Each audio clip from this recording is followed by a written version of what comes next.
que j'aime beaucoup, qu'on présente avec le collègue qui va passer juste après moi, Jackie Lepeintre, qui est mon collègue technopédagogue à l'École internationale de Casablanca. Lui, il vous présentera la plateforme sur laquelle on travaille, la plateforme pédagogique qu'il a créée. Et là, moi, je vais vous parler d'usage interactif. Donc, je ne vais pas m'étendre énormément sur la présentation. Je vais attaquer directement puisque j'ai 2 sites à vous proposer. Alors déjà, pourquoi des sites? On a parlé tout à l'heure des différents équipements sur lesquels travaillent nos élèves. Donc c'est pour ça que j'ai toujours tendance à aller plutôt vers du contenu en ligne que des applications. On sait tous que les applications ne fonctionnent pas tout le temps sur le mode multiplateforme. Certaines applications n'existent que sur l'environnement Apple, d'autres sur Google. Voilà, l'avantage du site, c'est que à partir du moment où on a libéré la contrainte de la connexion Internet, ça fonctionne. Donc, les 2 sites que vous présentez ont une partie gratuite qui permet déjà de faire beaucoup et une partie payante qui permet de faire aussi encore plus de choses. Mais moi, je suis limité aussi. J'ai pris tout simplement la partie gratuite. Et les 2 permettent d'enrichir un document. Alors, le premier et le plus simple s'appelle ThingLink. Donc, vous le voyez ici, vous allez sur un navigateur et vous pouvez taper ThingLink. Vous devrez créer un compte gratuit avec une adresse internet de contact, des choses que vous connaissez, dont vous avez l'habitude. Et le principe de ThingLink, c'est que vous allez pouvoir rajouter du contenu interactif sur un document image. Alors, ça peut être une photo, ça peut être une carte. À vous de scénariser l'utilité ça peut être même un document textuel, à vous de tout simplement choisir. Donc là, ce que vous voyez, c'est mon compte. Donc une fois que vous avez créé votre compte et que vous êtes validé, vous avez donc l'accès à cette page avec votre compte, vous identifiant. Vous voyez ici qu'on a plusieurs médias disponibles. On peut travailler sur une image, sur de la vidéo ou sur de l'image en réalité virtuelle ou à 360 degrés. Vidéo et 360 degrés sont accessibles uniquement sur le mode payant. Le mode gratuit vous permet de travailler seulement sur l'image. Je dis seulement, mais on peut déjà faire énormément de choses. Alors, quand vous êtes arrivé ici, vous voyez, appuyer sur le bouton Créer pour créer donc, un nouveau document. Donc, vous allez accéder à des choses que vous connaissez. Alors là, vous avez plein de choses, ça a ouvert tout et n'importe quoi. Hop. Donc, je vais peut-être en ouvrir un autre. Donc, vous téléchargerez l'image et ça donnera ce genre de choses-ci. Donc, vous allez avoir une image. Et sur cette image, vous allez pouvoir rajouter des petites pastilles, donc des petits cercles. Et dans ces cercles, vous allez pouvoir rajouter du texte, des liens Internet, des images. On utilise énormément ce type de... share full screen. Alors, évidemment, ça m'a mis en anglais. Donc, je vais revenir en arrière. Hop, voilà. Donc, je suis ici, comme vous le voyez, sur mon image. Donc, je l'ai téléchargée. Maintenant, je veux rajouter du contenu. Hop, je vais arrêter. J'ai coupé le partage.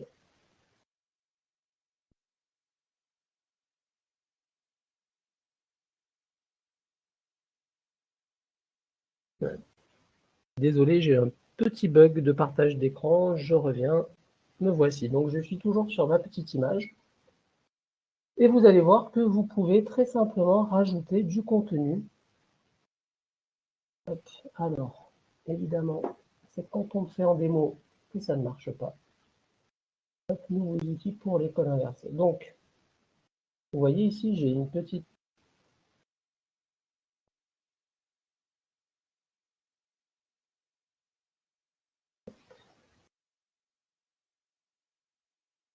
sortir, je vais aller sur celui-là, c'est beaucoup plus simple, je pense.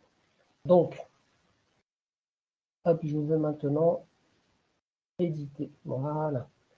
Donc, j'arrive, comme vous le voyez ici, sur mon document. Vous voyez que j'ai déjà des pastilles qui sont apparues, des pastilles que j'ai déjà rajoutées, bien entendu, auparavant. Hop, je peux zoomer, bien entendu, sur mon document. Pour ajouter des pastilles, c'est très simple. Vous avez ici, hop,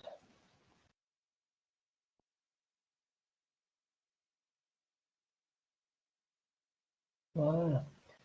Excusez-moi, hein, je reteste parce que j'ai l'habitude de travailler sur l'iPad et j'ai pas tous ces volants d'images. Donc, pour ajouter une pastille, là, je viens de faire un clic droit sur ma souris. Et vous voyez que j'ai une petite pastille que je peux déplacer, que je peux agrandir. Alors, peut-être pas ici, mais je peux le faire avec les autres modèles de pastilles. Et vous pouvez, vous voyez, implémenter sur cette petite pastille un lien Internet. Vous pouvez rajouter du texte, uploader une image, et ensuite positionner le contenu que vous avez choisi sur l'endroit que vous désirez. Si par exemple vous voulez donner une information sur un document de lecture de paysage, hop, vous voulez donner des informations sur par exemple cette partie de la Casbah de Rabat, vous mettez votre petite pastille, vous rajoutez le contenu, donc je vais appeler ça test, je vais aller mettre une adresse, alors je mets la première que je trouve, hein, je fais un petit copier, hop, je reviens, je fais un petit hop, coller, et je sauvegarde mon contenu. Et vous verrez tout à l'heure que quand je vais éditer cette image, au survol ou alors au clic, on aura une petite fenêtre qui va s'ouvrir et qui nous permettra d'aller sur le site que j'ai collé et qui permettra aussi d'avoir la vision du texte que je vous ai montré. Donc vous voyez là, j'ai implémenté une image.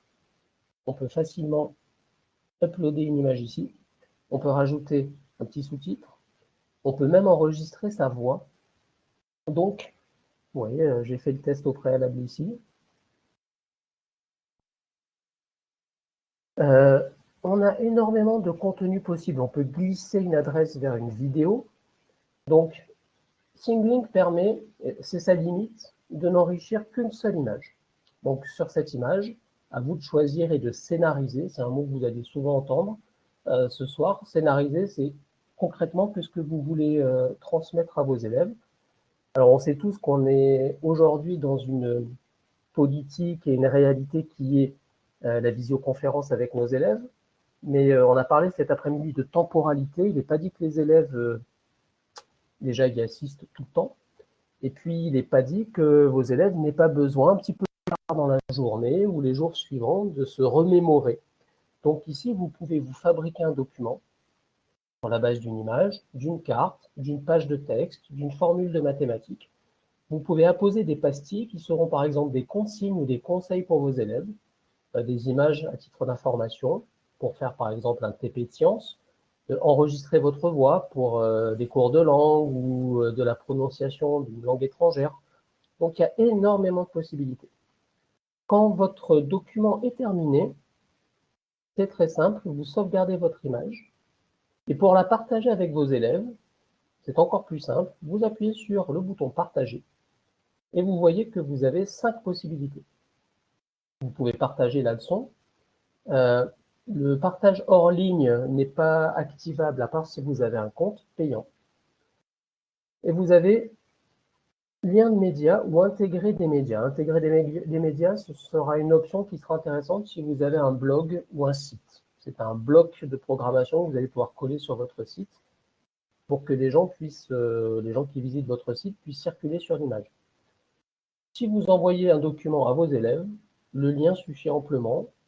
Vous faites un copier le lien, hop, et vous pouvez l'envoyer par un mail généralisé à vos élèves. Concrètement, vos élèves verront cette chose, hop, c'est-à-dire que vous voyez au survol, on sait qu'en passant ou en appuyant sur ces pastilles, on aura la possibilité d'accéder à du contenu que vous avez décidé. Donc vous voyez là, regardez, hop, ce que j'ai créé tout à l'heure, j'ai copié l'adresse, donc vous voyez que j'ai un visuel raccourci de la page internet, et j'ai le texte. Donc, beaucoup de choses possibles, c'est très simple, mais on a cette limite d'une seule image. Cette limite, elle est dépassée par un autre site, beaucoup plus complexe, beaucoup plus large, qui permet de faire beaucoup plus de choses, et qui fonctionne de la même manière. Ce site s'appelle Geniali, Genia2Ly. Alors, Geniali, c'est génial, comme son nom l'indique, hein, c'est un site espagnol à la base, excessivement utilisé en Europe par énormément d'enseignants. On a des personnes qui sont des ambassadeurs Geniali, qui viennent faire des formations dans les établissements. C'est un site qui est véritablement génial et qui s'enrichit au fur et à mesure du temps. Geniali, c'est la même chose. C'est-à-dire que vous créez un compte avec une adresse mail. Vous avez bien entendu le site qui est gratuit à la base, mais qui permet de nouvelles possibilités si vous prenez l'option payante, qui, je vous le dis, n'est pas donnée du tout. Je pense que c'est une dizaine d'euros, donc une centaine de dirhams par mois. Geniali, concrètement, qu'est-ce que c'est? Ça vous permet de faire beaucoup de choses. Alors, je vais vous montrer tout de suite. Vous voyez que vous avez ici sur la page d'accueil, quand vous aurez créé votre compte, tout document que vous avez pu créer avec Geniali. Et sur le côté gauche, en appuyant sur Créer un Geniali, on accède, aux 12 modèles.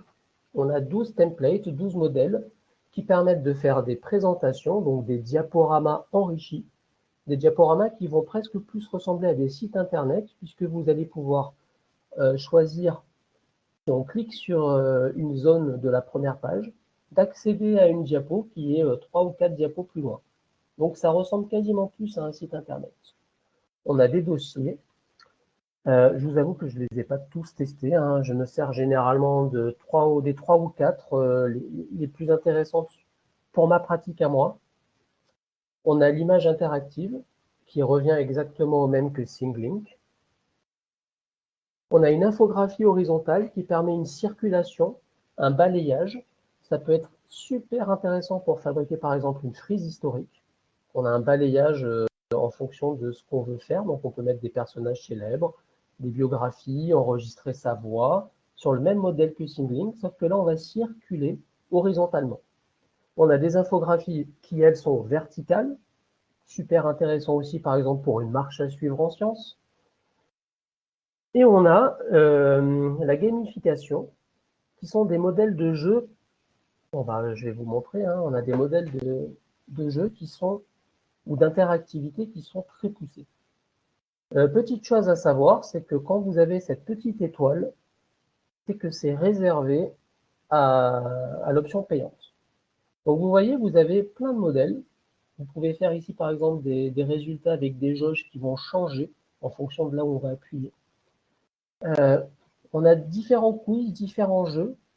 Donc concrètement, si vous voulez faire par exemple, celui-là il est payant, c'est dommage, vous pouvez fabriquer un faux Pac-Man. Il y a énormément de modèles. Alors, je vais essayer d'en faire Pac-Man peut-être pas, mais par exemple un jeu de loi. Vous voulez créer un jeu de loi pour vos élèves par exemple, où s'ils répondent, vous mettez une question sur chaque case, et quand on répond à la question, puisqu'on a le droit d'ouvrir une fenêtre et de cliquer pour donner une réponse dans cette fenêtre, sur le modèle du quiz, vous allez pouvoir jeter les dés et votre pion va avancer. C'est quasiment un véritable jeu interactif. On a un trivial poursuite, c'est très simple. Vous avez la première slide, la première page qui est les camemberts de couleur. Vous allez rajouter des pages avec plein de questions en disant je vais créer une page rose avec une question rose, une page bleue, une page jaune. Et quand on va être sur la page de départ, en appuyant sur les petits camemberts de couleur, on va basculer sur la question de la couleur.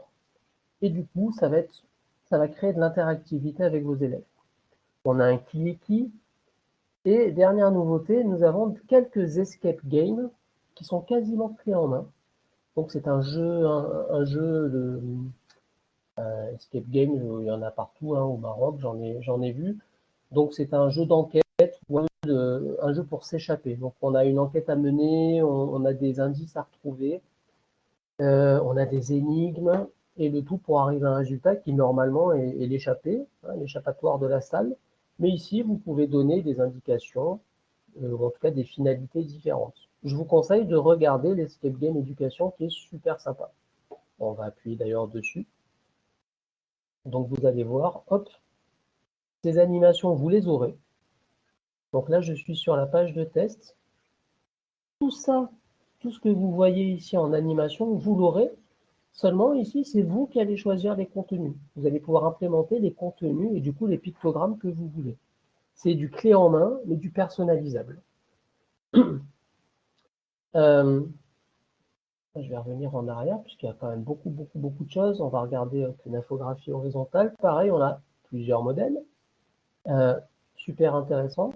Par exemple, pour faire des biographies. Je vais prendre par exemple, je voudrais faire une biographie un petit peu d'un écrivain. Donc je vais prendre d'un écrivain ancien. Donc vous voyez, j'ai plusieurs modèles ici de biographie pour un personnage historique, pour une personne vivante. Moi, je veux faire un écrivain. Je voudrais faire découvrir à mes élèves la vie et l'œuvre d'un écrivain célèbre. Je pourrais envoyer un document PDF, mais vous allez voir qu'ici, je vais avoir une petite animation. Je vais pouvoir, moi, écrire le texte que je veux, mettre l'image que je veux. Et ces petites pastilles qui sont déjà préétablies, je vais pouvoir les charger avec l'information que je veux. Si par exemple, sur les cinq choses très célèbres, vous voyez, j'ai une petite vidéo qui s'ouvre, c'est simplement un lien YouTube qu'on a collé dans une pastille. Des œuvres sélectionnées, c'est du texte. Ça veut dire que vous pouvez vous créer du texte sur une page Word, faire une sélection, donc un copier, et venir le coller dans votre pastille. La biographie, c'est pareil, hein, on peut aller tout simplement copier la biographie dans Wikipédia ou celle qu'on a écrite dans la langue que l'on veut et venir la coller. Et une fois qu'on a terminé notre petite image, eh ben, on va partager très simplement avec ce petit bouton qui est le bouton partage. Ce bouton partage vous permet, vous voyez, plusieurs possibilités. Envoyer directement par mail ou copier le lien pour l'envoyer dans un autre mail qui n'est pas implémenté dans ma machine. Donc, plusieurs possibilités. Ça fonctionne un petit peu toujours de la même manière. Vous voyez plein de modèles, beaucoup. Certains disent beaucoup trop.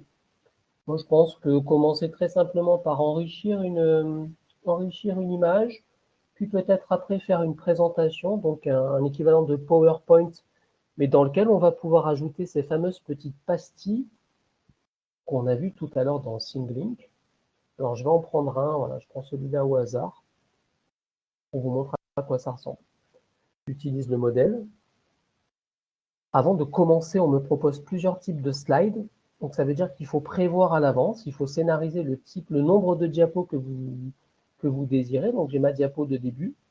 Je vais faire, je vais avoir besoin de, on va dire, 4 diapos. Mon document va s'ouvrir. Vous allez voir que sur la colonne de gauche, celles et ceux qui ont l'habitude de travailler sur PowerPoint ou sur Keynote reconnaîtront. On a nos diapos qu'on va pouvoir intervertir, on sait comment ça fonctionne. Et ici, vous voyez sur le petit côté gauche, on a plusieurs possibilités. Celui qui va nous intéresser le plus, c'est l'élément interactif. J'appuie, vous voyez que j'ai plein de pastilles différentes. Si par exemple, au début de ma présentation, je voudrais que mes élèves voient une vidéo YouTube, j'ai la pastille YouTube directement, je la prends, je la fais glisser.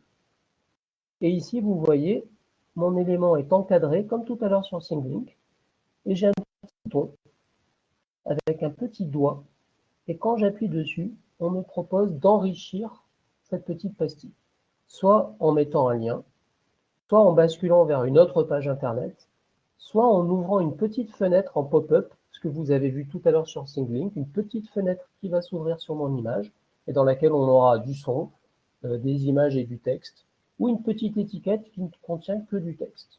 Par exemple, à voir absolument. Ici, j'ai mis le petit panneau YouTube, donc hop, j'appuie sur lien.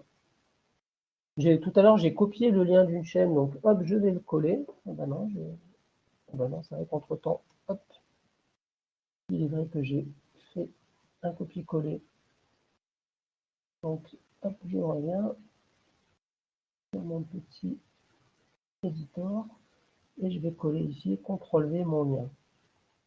Sauvegarder. Donc, vous voyez, le bouton est devenu violet, ça veut dire que quand on va lire, je vais vous montrer ce que ça donne une fois qu'on le reçoit.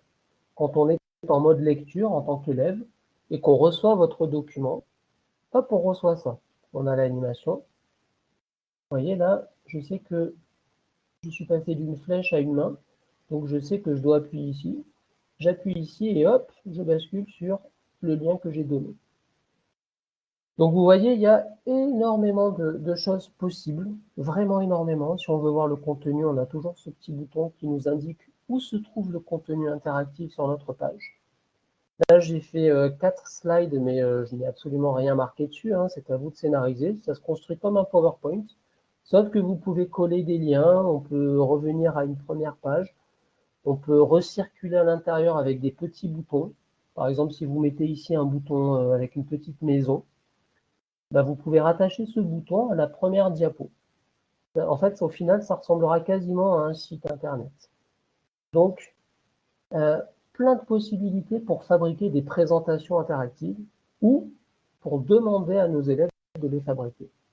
On a parlé cet après-midi voilà, de la double possibilité. Aujourd'hui, on se doit d'être créatif. On ne peut plus faire cours en 2020 comme en 1995. L'époque du PDF, je pense qu'elle est pratique, mais elle est un petit peu en train de vaciller. On ne peut pas se contenter d'envoyer des PDF comme on se contenterait en classe de donner une photocopie. Il faut aller plus loin. On se rend compte qu'aujourd'hui, bah, nos élèves ont plein de compétences. On s'est nous aussi formés. Ces sites ne vous demandent pas des compétences informatiques ou de programmation très poussées. C'est assez simple. Là, je l'ai à peine survolé, hein, mais le but, c'est de créer de la curiosité chez vous pour peut-être aller y jeter un coup d'œil. Les différences que je ferais, ce serait peut-être de commencer par Simlink parce que c'est peut-être plus simple. Il n'y a qu'une seule possibilité, enrichir une image. À vous de choisir laquelle en fonction de la discipline que vous enseignez. Et puis, si vous vous sentez, peut-être plus tard, vous lancer sur des choses un petit peu plus poussées en termes de réflexion, parce que là, travailler avec Geniali, ça se pense, ça se scénarise, mais ça peut faire des choses vraiment exceptionnelles. Je vous montre un autre Geniali voilà, que j'avais fait pour travailler sur la ludification des apprentissages. Donc, vous voyez, ces petites icônes, c'est moi qui les ai fabriquées. Et ça marche comme un site internet. C'est-à-dire que, hop, j'appuie et on a des petites fenêtres qui s'ouvrent avec des images que j'ai choisi de mettre et un texte explicatif. À scénariser, à scénariser. Vous voulez expliquer ou donner des explications, je sais pas moi, sur une formule mathématique, on peut mettre des petits points d'interrogation et enregistrer sa voix ou donner une petite explication de texte.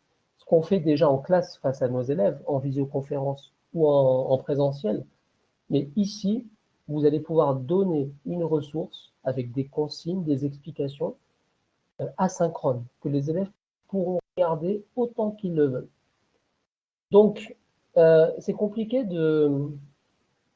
c'est un petit peu compliqué là de vraiment beaucoup expliquer les choses. Moi, ce que je vous propose, c'est ce qu'on a fait pour nos enseignants et on les a rendus publics. On a fait des petites vidéos tutos.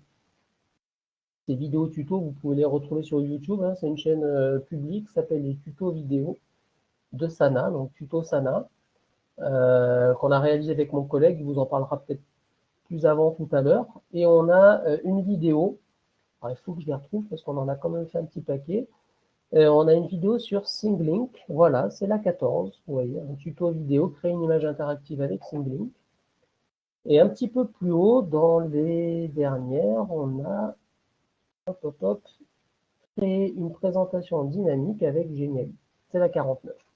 Donc, si ça peut aider, tant mieux. C'est libre d'accès, libre d'usage.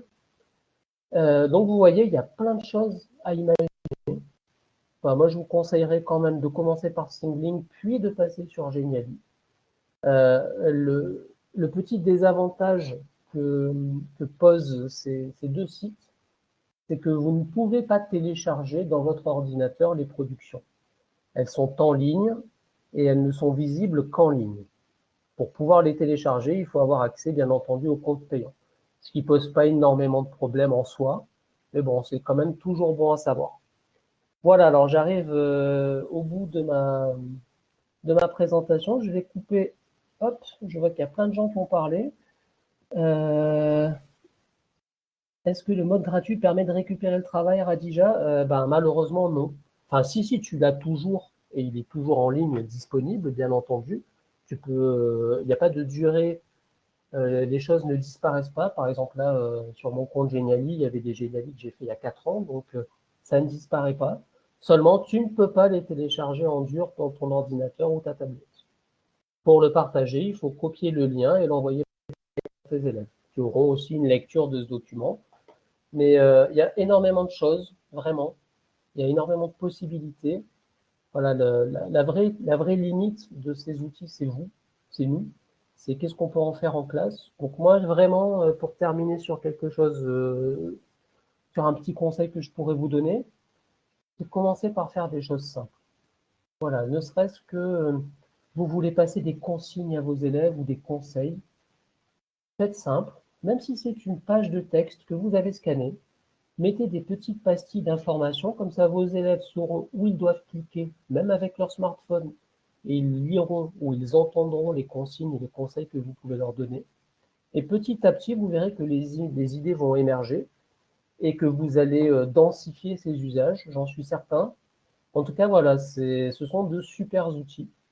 Et ce qui est aussi très intéressant, ce qui est aussi vraiment très intéressant, c'est, je vois plein de questions sur la gauche, hein, j'ai du mal, je vais juste finir ma phrase, puis après je répondrai peut-être rapidement aux questions avant de laisser la parole. Est-ce qu'on peut intégrer un Geniali dans Canoprof? Oh là là là là, je te dirais non. Étant un ancien de Canopé, c'est très compliqué de mettre de l'externe dans Canoprof.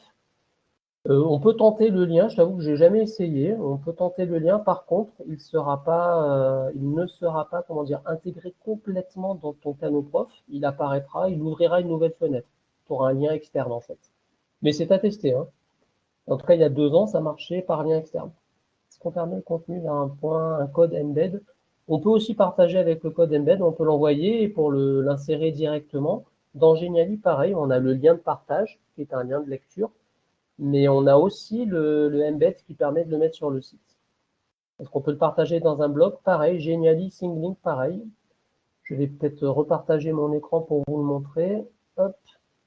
On a ces deux possibilités-là. On va en ouvrir un. Je vais partager.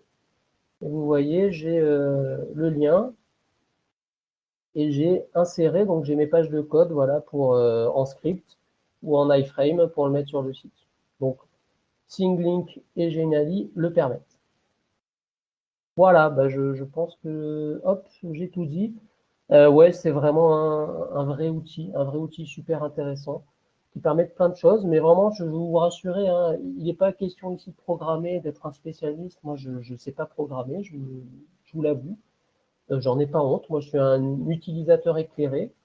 Je me suis fait la main, j'ai fait des choses très simples au début, puis petit à petit, ben, on se prend au jeu, on essaye des choses. Et Geniali permet, par son enrichissement perpétuel, d'aller de plus en plus loin. Donc voilà, vraiment, n'hésitez pas, essayez, ce sont des ressources vraiment intéressantes. Voilà, je vais laisser la parole à mon collègue qui va prendre la suite, Jackie. Merci beaucoup, Monsieur David. Je vous en prie, C'est c'est un très plaisir. intéressant ce que vous venez de proposer pour les professeurs. C'est très intéressant. Merci beaucoup. Ouais, je vous en prie. Et Monsieur Jackie est avec nous, donc il peut prendre la parole. Espérons qu'il a réglé les soucis du l'écran.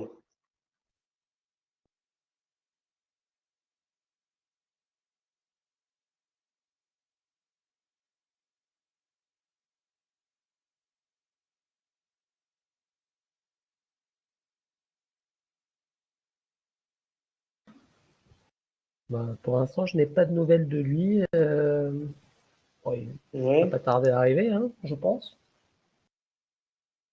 Bon, voilà, ben, merci beaucoup. En tout cas, je vous souhaite, déjà, je voudrais remercier les organisateurs pour tout le travail qui est le leur.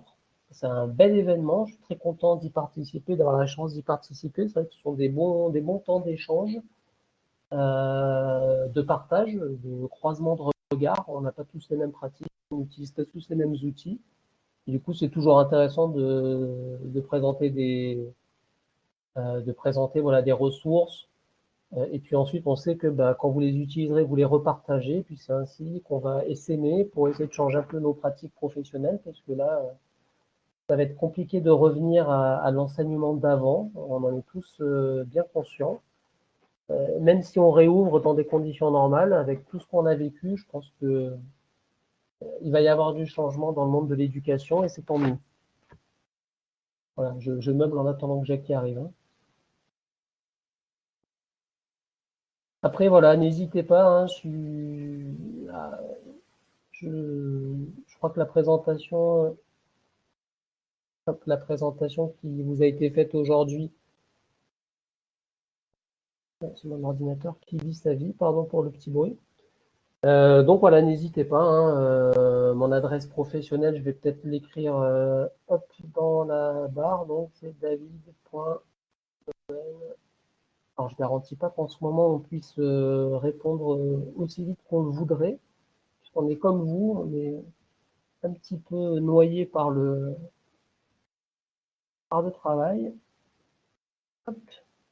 Et voilà, donc si vous avez des questions ou des demandes peut-être de précision, n'hésitez pas.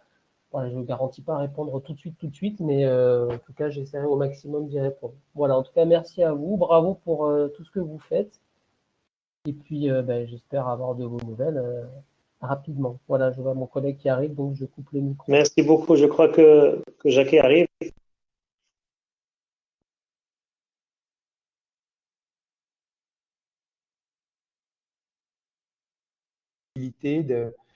De solutions informatiques qui apportaient des réponses aux problèmes qu'on se pose régulièrement. Donc, vous voyez, j'ai ciblé ma présentation qui s'appelle Moodle plus Google Éducation égale Moogle, le libre, mais pas que, puisque effectivement, vous allez voir qu'on a accepté de faire un certain nombre de compromis par rapport au choix qu'on avait fait pour essayer de tirer le meilleur des deux plateformes qui sont les deux leaders mondiaux des systèmes. Donc, mon nom est Jackie Lepeintre, je suis donc conseiller pédagogique pour le groupe Sana Éducation à Casablanca et Rabat. Mon collègue est à Rabat, David, et puis moi je suis à Casablanca. Et donc, j'ai essayé de faire un rapide historique avant de plonger dans la création de contenu, des raisons qui nous ont amenés à créer un espace qui tienne compte des deux environnements. Donc, nous, ce qu'on voulait, c'est d'avoir un espace qui s'appelle Sana Éducation et pas un espace qui s'appelle Google. Moi, je suis passablement gêné quand je vois que certains professeurs ne peuvent plus donner de consignes aux élèves sans dire Google 3 fois dans une même phrase. Ça me gêne, ça me choque. D'un point de vue éthique, je trouve que l'éducation devrait pouvoir se permettre d'éviter d'avoir à faire des publicités pour les marques. Mais c'est un avis tout à fait personnel. Ensuite, à partir du moment où nous avons fait des choix techniques, nous avons souhaité aussi que nos activités de formation soient liées à ces choix techniques.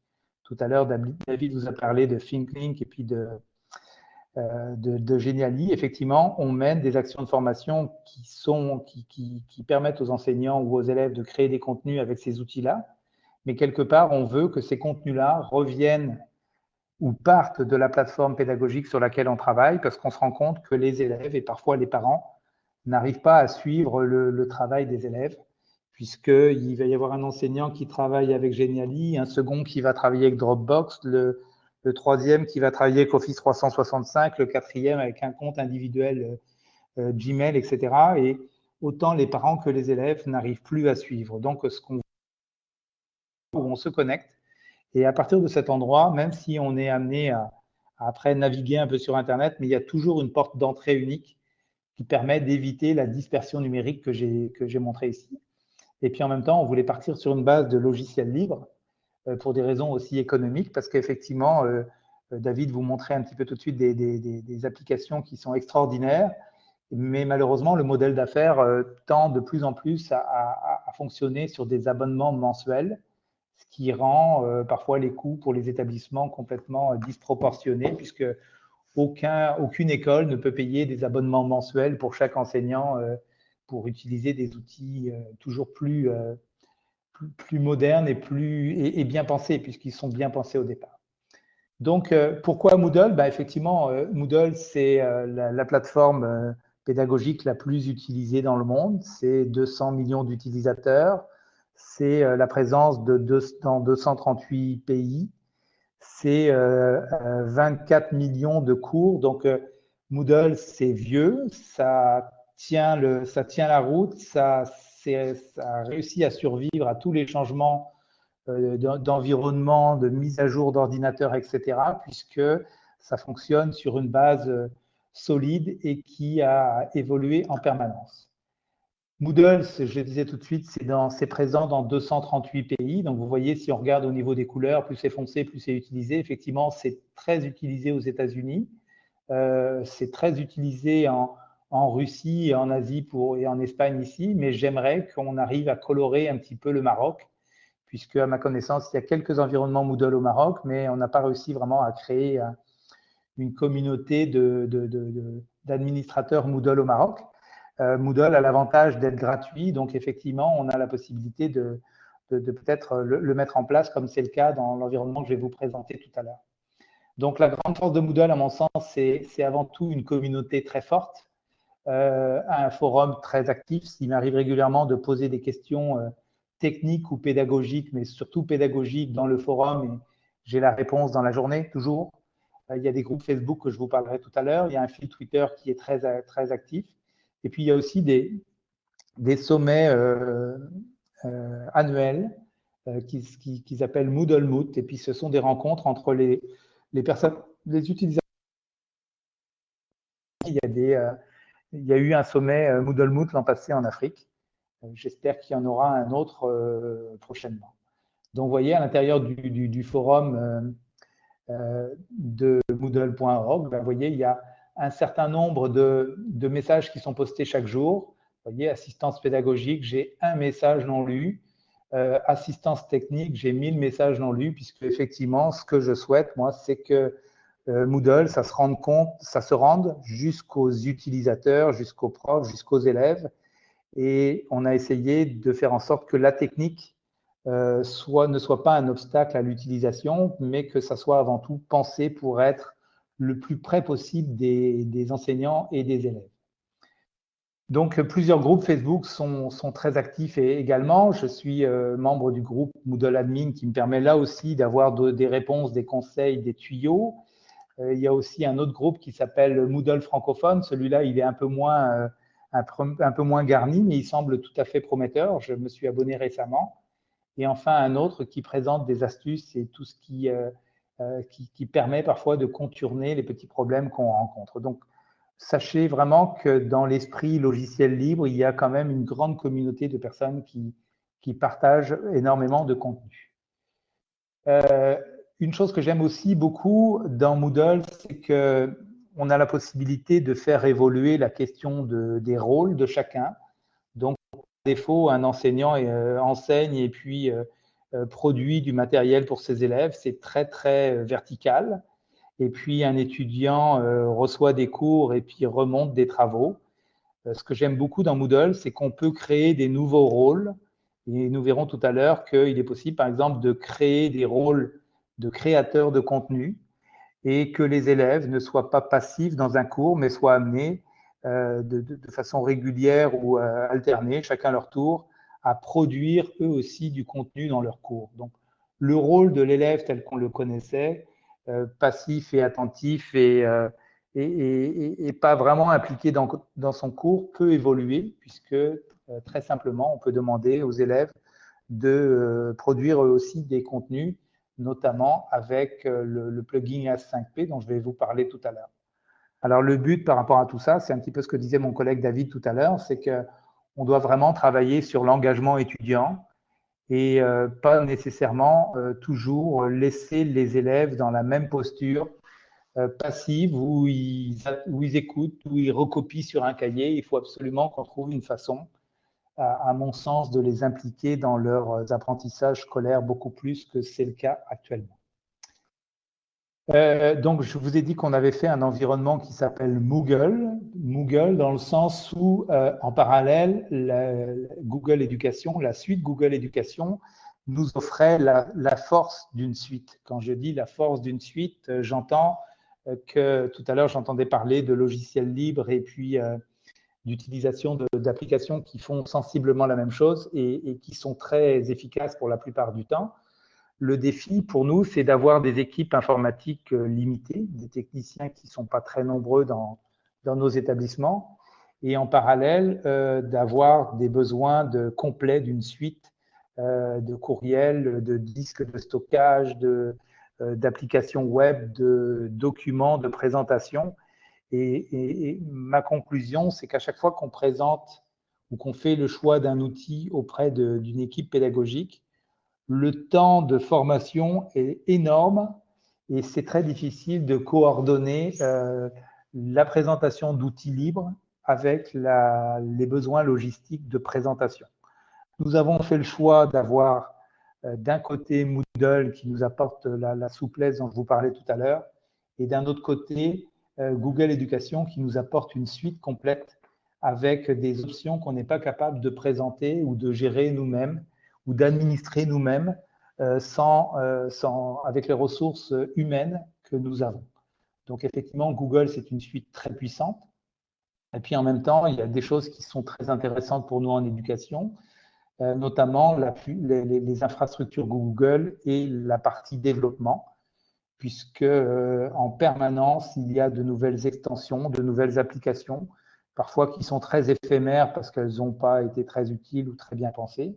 Parfois, elles sont plus efficaces et elles vont perdurer dans le temps. Mais effectivement, la suite Google est vraiment très, très active elle aussi.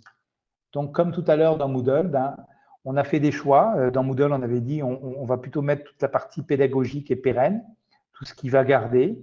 Et dans Google, nous avons fait le choix d'utiliser Google pour la gestion des travaux et de devoirs, puisque effectivement, il est possible de créer des devoirs et des travaux dans Google, mais c'est vrai que c'est réservé quand même à des utilisateurs un peu plus avancés, parce que c'est parfois un peu laborieux, alors que Google a fait ça d'une façon très, très fluide.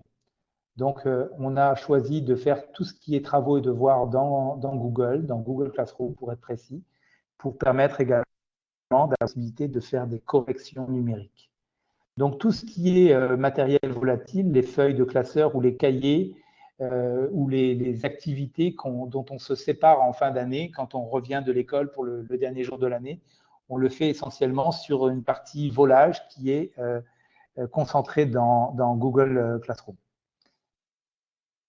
Le deuxième point par rapport à Google, que je comparais tout à l'heure à Moodle, c'est qu'effectivement, là, il y a là aussi des groupes Google en éducation très, très dynamiques. Il y a des sommets Google en éducation où vous verrez qu'on peut devenir membre Google et puis passer des certifications Google et puis obtenir des diplômes ou des badges numériques. Effectivement, il y a aussi des groupes très puissants. Et puis, là, j'en ai pris deux. Là, vous voyez, il y a Google Edu Partir du Bon Pied, Google Edu, le groupe application. Ce sont des groupes très efficaces avec là aussi beaucoup d'échanges et de partage. Et donc, par rapport à nos choix, voilà un petit peu le résumé. On a essayé de prendre le meilleur des deux mondes. Avec Google Classroom, on a fait tout ce qui est travaux, devoirs, en gros le matériel jetable, ce dont on va se séparer chaque année quand on va faire un petit peu de ménage dans son disque. Et puis avec Google, on a gardé tout ce qui est matériel pérenne, le plan de cours qu'on va traiter dans l'année, les ressources, les activités interactives qui sont réutilisables d'une année à l'autre, y compris celles qui ont été créées avec d'autres supports comme ceux que David vous a présentés, pour peu que le lien de départ ou le point de départ soit concentré dans un cours, afin d'éviter encore une fois la dispersion numérique dont nous parlions tout à l'heure. Donc là, je vais vous parler assez rapidement, puisqu'il est tard et puis on n'est pas tous en mode production, d'un de mes plugins préférés dans H5P. Initialement, c'était un plugin externe qu'on ramenait dans la plateforme. J'ai cru comprendre dans les derniers développements que maintenant H5P était intégré directement dans Moodle. Donc, quand on installe un Moodle, on a H5P. Et puis, vous allez voir que très simplement, un petit peu comme on l'a vu tout à l'heure avec David, on est capable d'aller créer de l'interactivité dans les cours. Alors, pour vous démontrer tout ça, je vais partir du site Moodle de Alistis. Donc, vous voyez ici que je suis sur l'environnement qui a été créé pour vous. On voit que c'est une base Moodle. Je reconnais un petit peu le thème. Donc, je vais me connecter sur la plateforme avec les identifiants qui m'ont été donnés. Et puis, vous allez voir que très rapidement, on est capable d'aller créer des activités interactives dans un cours. Alors, je vais attendre un petit peu que la connexion s'opère. J'espère que ça ne va pas être trop difficile. J'ai eu un petit peu des difficultés cet après-midi. Voilà, je suis connecté. Vous voyez, je suis authentifié dans la plateforme. Je vois ici que ma langue a été choisie par défaut. Et puis, je vois ici que j'ai la possibilité moi-même de créer un cours, ce qui apporte beaucoup aussi de souplesse au système, parce que parfois, on est obligé d'attendre l'autorisation d'un administrateur, et puis ça décourage parfois les enseignants qui veulent pouvoir créer eux-mêmes des choses. Donc, j'ai créé un cours cet après-midi qui s'appelle H5P. Je pense que il sera possible de vous en partager l'accès peut-être. Donc, je vais l'ouvrir tout de suite et puis je vais vous présenter quelques usages qui ont été, que j'ai préparés pour vous cet après-midi. Donc, vous voyez qu'ils sont regroupés, comme le disait mon collègue tout à l'heure, dans une chaîne vidéo. Et puis, pour moi, c'est plutôt la couleur verte qui est ici. Vous voyez, créer un diaporama avec H5P, créer un collage photo avec H5P, créer une image interactive avec H5P. Donc, j'ai essayé de réunir un certain nombre de tutoriels qui font entre 1 et 2 minutes 30 qui permettent de comprendre un certain nombre de choses. Donc, les activités de base, c'est essentiellement de créer un texte à trous, de créer, comme je l'ai dit tout de suite, un diaporama avec des images, de créer une carte interactive, un petit peu comme celle qu'on a vue tout à l'heure avec Finkling. Et puis après, il y a des activités qui sont un petit peu plus avancées, qui consistent là, cette fois-ci, à aller chercher par exemple, récupérer une vidéo de YouTube, comme on l'a fait tout à l'heure, et puis d'être capable d'aller poser des questions dans cette vidéo. Donc, je vous montre quelques exemples de la partie simple. Là, ici, j'ai souhaité prendre une image de château fort. Vous voyez, là, j'ai laissé le lien directement dans la plateforme. Je n'ai pas intégré l'activité. Donc, j'ai pris une image que j'ai trouvée sur Internet. J'ai pris cette image, j'ai mis 3 zones sensibles. Et à chaque zone sensible, j'ai montré une des propriétés de l'application, un petit peu comme tout à l'heure dans Thinklink que David vous présentait. Donc, image, et puis je mets la possibilité de mettre une interaction.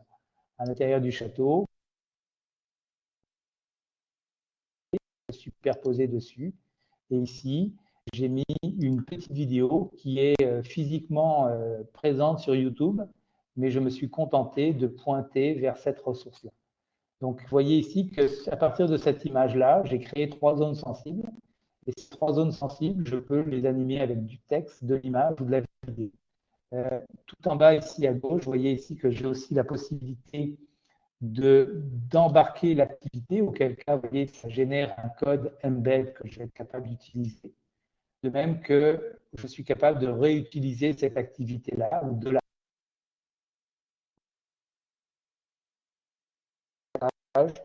pour que les enseignants puissent partager des activités.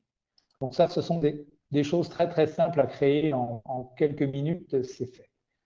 Deuxième type de choses très faciles parmi les tutoriels que je vous ai mis dans le cours un petit peu plus haut, c'est la possibilité d'aller créer un petit peu comme un collage d'images. Donc, je ne sais pas, moi, si on veut expliquer les paysages montagnards du Haut-Atlas, ben, on va créer un collage d'images avec un certain nombre de dessins ou de photos qu'on a présélectionnés, mais tous les gabarits de mise en page vont être produits directement par H5P. Donc, vous vous contentez de placer le nombre d'images que vous voulez.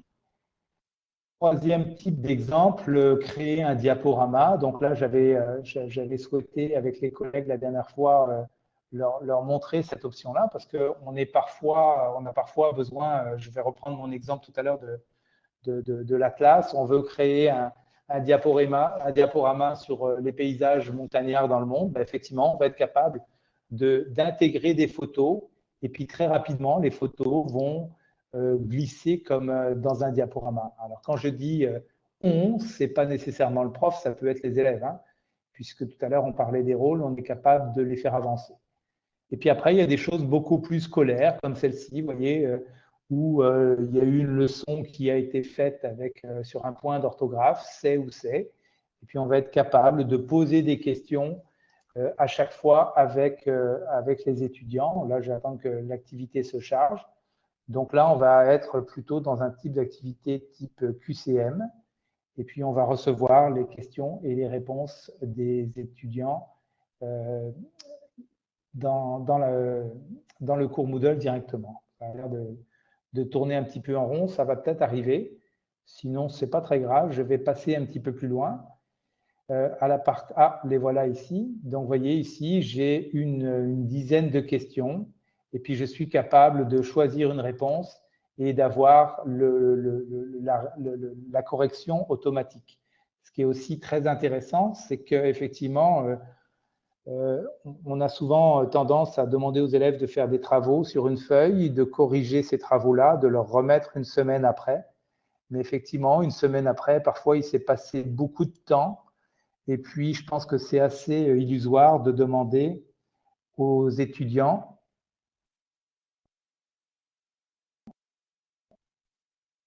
Je vais revenir. L'écran est encore là ou il est perdu? Non, il est perdu. Attends, on va réessayer alors. Partage d'écran.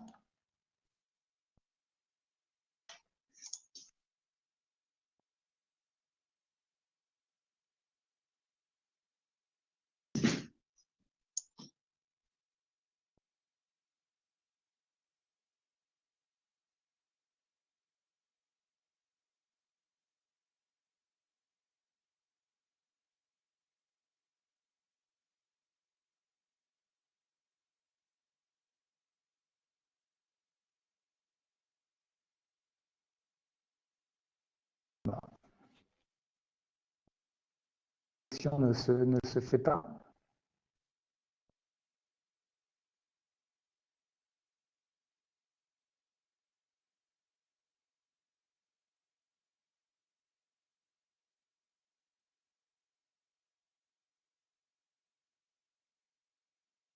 Non, il n'y a pas de surcharge. Donc. Non, écoute, là, autant sur le téléphone que sur l'ordinateur, ça a l'air de tourner en rond. Je vais réessayer autrement. Si tu peux actualiser la page. Ouais, mais quand je l'actualise, elle gèle. Okay, j'actualise, on va voir ce que ça donne. Excusez-moi.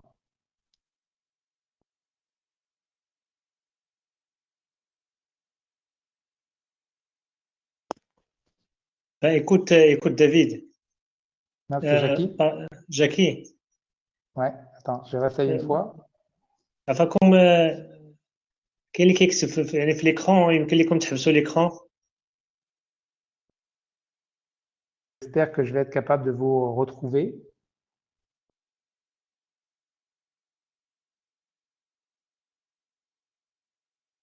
Est-ce que tu vois l'écran là? Ça arrive. Ça arrive? Ok. On espère que ça va fonctionner.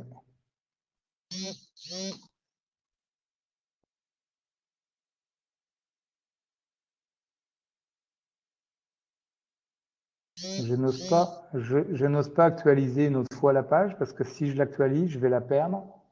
Moi, il me dit que normalement, on devrait présenter l'écran de l'ordinateur, mais ça n'a pas l'air d'être le cas. Tu veux que j'actualise à nouveau?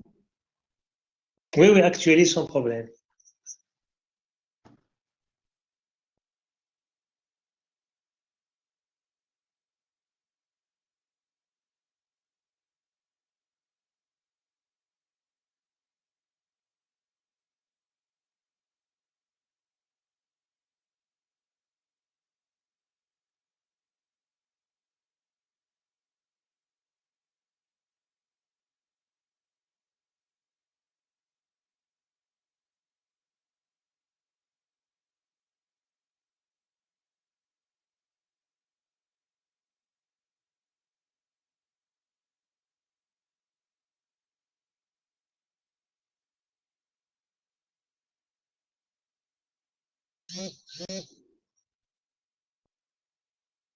J'ai un message qui m'arrive The request is not allowed by the user. Ouais, attends. Tu as quelque chose de spécial, toi? Donc, je vais te devenir comme présentateur.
Ah, ça semble bouger un petit peu de mon côté. Est-ce que vous allez voir cette page-là? OK.